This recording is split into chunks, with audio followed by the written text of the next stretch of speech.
My name is Diana. Growing up, I was the princess of a castle I barely understood. My parents, bless their souls, had more money than some countries, but they made sure I knew the worth of every penny. Money talks, but wisdom listens, Dad would say, and Mom insisted on me knowing how to budget before I even knew how to properly spell luxury. Life was a fairy tale until it wasn't.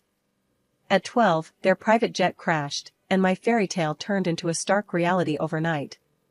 Grandma took me in. We lived in a modest house far removed from the opulence I was used to. It was a different kind of life, one where luxury was in the love and care, not the material. My inheritance was a distant promise, locked away until I turned 25. So, I adapted, learned, and thrived under Grandma's guidance. College was my escape and my grounding. That's where Alex came into the picture. He was as far from my world as one could get, a scholarship kid with a heart of gold and a wit that could cut through any pretense. We clicked, in a way I never expected.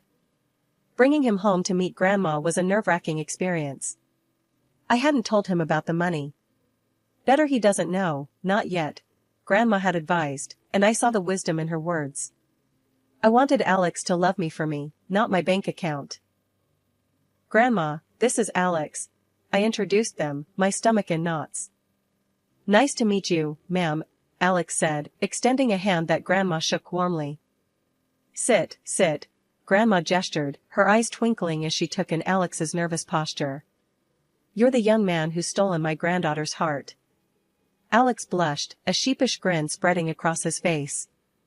I guess you could say that, ma'am. We sat down, and the conversation flowed more easily than I dared hope. Grandma shared stories of my parents, of me as a child, stories that made Alex laugh and look at me with a warmth that made my heart swell. You've got a good one here, Grandma said, nodding towards me but looking at Alex. Takes after her mother, strong and kind. But don't you let her fool you, she's got a bit of mischief in her too. I can see that, Alex chuckled, squeezing my hand under the table. The evening went on, filled with laughter and shared stories. Alex fit into our world like he was always meant to be there. As he helped Grandma with the dishes afterward, I knew I had made the right choice in bringing him into this part of my life. Walking him out later, Alex turned to me, a serious look on his face. Your grandma's amazing, you know? And hearing about your parents, your life. I feel like I understand you more. I nodded, feeling a lump form in my throat. I'm glad, Alex. There's a lot to me, more than meets the eye, I guess. He smiled, pulling me into a hug. I'm here for all of it, every layer. Doesn't matter what's in your bank account. It's you I care about. I hugged him back, tighter than I ever had before. In that moment, I knew I could trust him, but I also knew the weight of the secret I was keeping. It was a delicate balance, one I hoped wouldn't tip and spill over. The ride to Alex's parents' house was a quiet one, filled with the kind of silence that's too thick to cut through. I could tell Alex was nervous, his hands gripping the steering wheel tighter than usual. You sure you're ready for this? I asked, trying to break the ice. Yeah, my mom can be a bit much. Don't take anything she says to heart, okay? Alex's attempt at a reassuring smile didn't quite reach his eyes. The house loomed ahead, grand and imposing. As we pulled up, my stomach twisted into knots. This was it, no turning back now. We were barely through the door when Alex's mom, Gloria, made her entrance. Her eyes landed on me like two laser beams, sizing me up in a way that made my skin crawl. So, this is the girl you've been hiding, she said, her voice as cold as the marble floors. Mom, this is... Alex began, but Gloria waved him off. I know who she is. Come, let's sit. I prepared some tea. Her command was not to be ignored, leading us into a living room that felt more like a showroom. The tea was served, and Gloria wasted no time. I hear you were raised by your grandmother. Must have been quite the humble upbringing, she said, the word humble sounding more like an insult. I clenched my jaw, fighting to keep my cool. It was. My grandma taught me a lot about life. Important stuff, not just fluff. Gloria's lips twitched in a smirk. I see. And your parents? Gone too soon, I heard. Tragic, really. How does one cope without the proper guidance? Alex jumped in, clearly uncomfortable. Mom, that's enough. Let's not. No, it's okay, Alex. I interrupted, feeling a surge of defiance. Yeah, my folks are gone, and yeah, it was tough. But I got through it. Made me who I am. Gloria sipped her tea, her gaze never wavering. Interesting. And what about your future, dear? Any plans, or are you just riding along on my son's coattails? That stung. I took a deep breath, reminding myself why I was here. I've got plans. Big ones. And I don't need to ride on anyone's coattails to make them happen. The air was thick with tension. Alex, bless him, tried to change the subject. Mom, let's not do this, okay? We're here to enjoy each other's company. Gloria set down her teacup, a calculated move. I'm merely trying to understand the woman my son has chosen. You can't fault a mother for caring about her child's future. The back and forth felt endless, a verbal tug-of-war where no one was winning. Just when I thought I couldn't take any more, Alex's sister, Lily, made her entrance. Her eyes were curious, but held an edge of judgment that matched her mother's. So, you're the famous girlfriend. Heard a lot about you. Not all good, I might add, Lily said, her voice dripping with disdain. I was about to snap back when Alex stood up. That's enough, both of you. We came here in good faith, to share a part of our lives with you.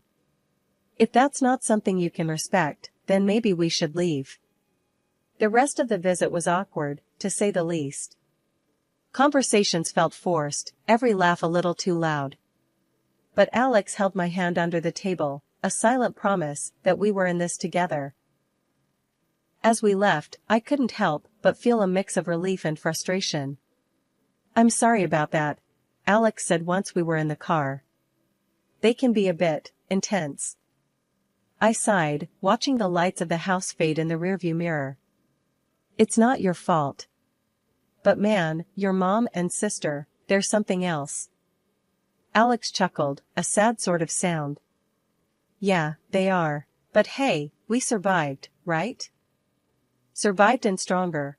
I agreed, leaning my head against the window. The night sky was clear, the stars shining bright. Maybe it was a sign.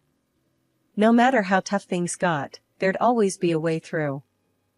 The warning came swift and sharp, like a slap to the face, at our next awkward family meet-up. Gloria, my future mother-in-law, didn't waste any time laying down the law. If you two are serious about getting married, we're getting a prenup signed, she declared, her eyes drilling into me as if daring me to object. I kept my cool, shrugged, and let out a low, "Fine by me. I'm not after your son's money." Alex looked like he wanted to crawl into a hole and disappear. Once we were out of there, he was all apologies and promises. My mom won't get in our way, I promise. We'll be happy, he said, his eyes pleading for me to believe him. The wedding planning sailed smoothly enough, but the big day itself? That's when the storm hit. Lily, the sister-in-law-to-be, got sloshed beyond belief and decided it was showtime. In the middle of our reception, she staggered up, glass in hand, and slurred out accusations loud enough for the back row to hear. This one's a gold digger. Doesn't know the first thing about our kind of life.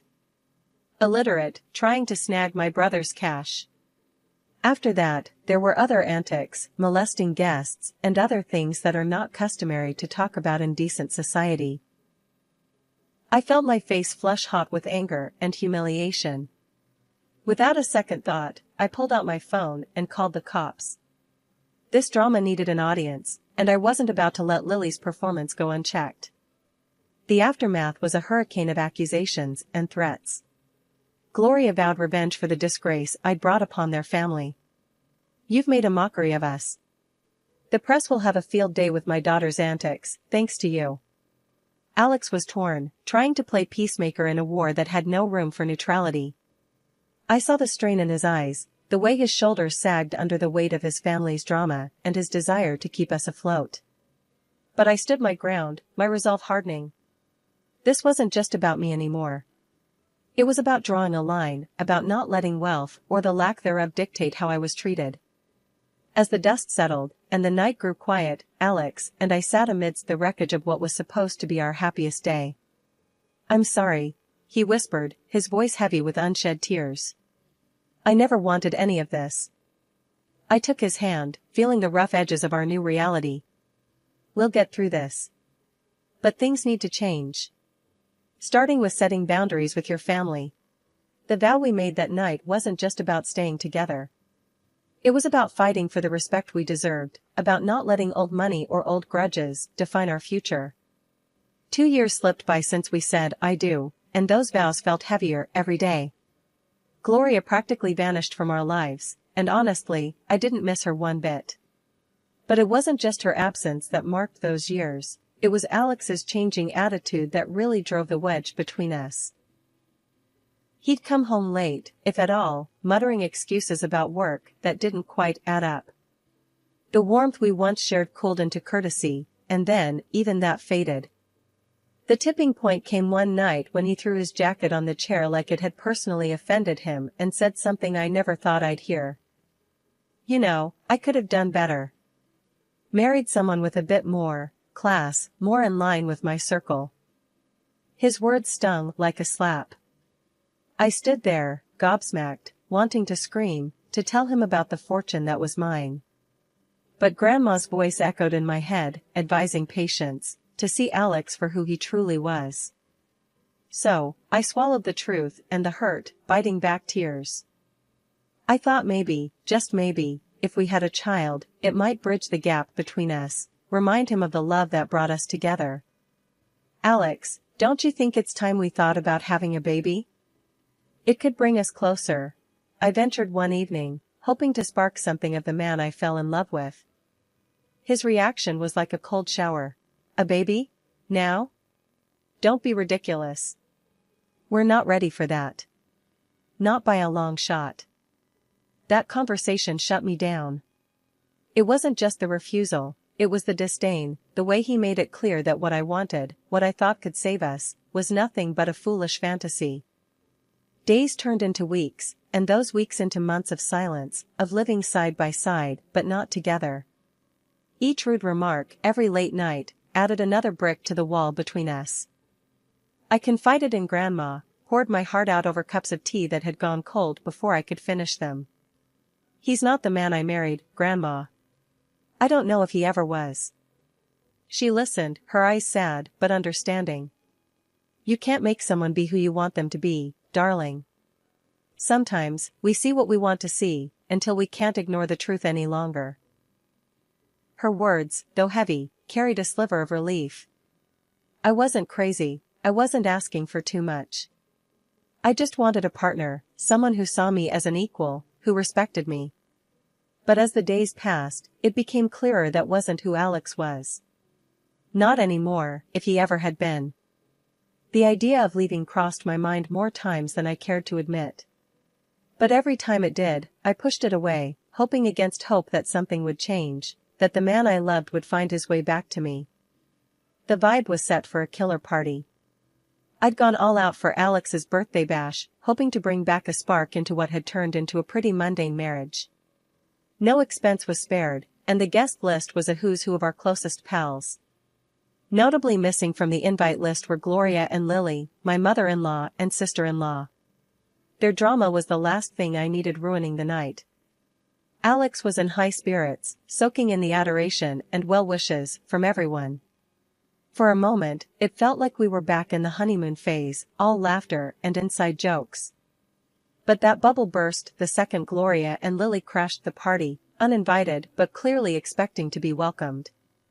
Turns out, Alex had gone behind my back and invited them, hoping to avoid any family fallout. Their presence turned the atmosphere tense. Lily, in true form, made a beeline for the booze, dressed in an outfit that screamed "look at me," and not in a good way. Gloria's snide remarks flew under the radar, each one a veiled jab at me or our marriage. As the night wore on, Lily's antics escalated.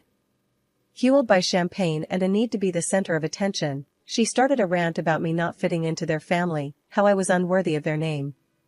It was a mess, and Alex was nowhere to be found, too busy playing the good son to notice the circus unfolding. The climax of the evening was when Lily, a few sheets to the wind, decided to air out some dirty laundry. Waving around some documents, she slurred out insults, each word a knife. The spectacle ended with her stumbling into the pool, documents flying everywhere. I rushed over, more out of curiosity than concern, and gathered the scattered papers. My heart sank as I pieced together what they were. Divorce papers. Signed. By Alex. It was like a punch to the gut, each signature a betrayal. I stood there, numb, as the reality of the situation washed over me. My husband, the man I had vowed to spend my life with, had decided our journey was over without so much as a word to me. The party around me faded into a blur as I clutched the documents, Alex's signature glaring up at me, confirming what I didn't want to believe. This wasn't just a party to remember, it was the end of everything I thought we had. In the aftermath of the pool incident, I sought clarity amidst the chaos. My heart pounded as I approached Alex, holding the soaked documents that had unwittingly unveiled a truth I was unprepared for. "Alex, what's this about?" I demanded, my voice stronger than I felt, thrusting the divorce papers toward him. Before he could respond, his mother interjected with a smugness that made my skin crawl. "Oh, dear, looks like your little scheme didn't work out, did it? Alex is leaving you. Thought you could trap him with a baby for his money?" I stared at Alex, searching his eyes for any sign of the man I married. But he couldn't meet my gaze, his silence more telling than any words. With resignation, I signed the divorce papers. They were just a formality now, a closing chapter of a book I no longer wished to be part of. As the dust settled, Grandma approached, her presence a calming force. She didn't need to say anything, her eyes conveyed volumes of empathy, understanding, and an unspoken support that bolstered my resolve. It was then she decided to reveal the truth, not just to me, but to everyone present. "She doesn't need any of your money," Grandma declared, her voice steady and strong.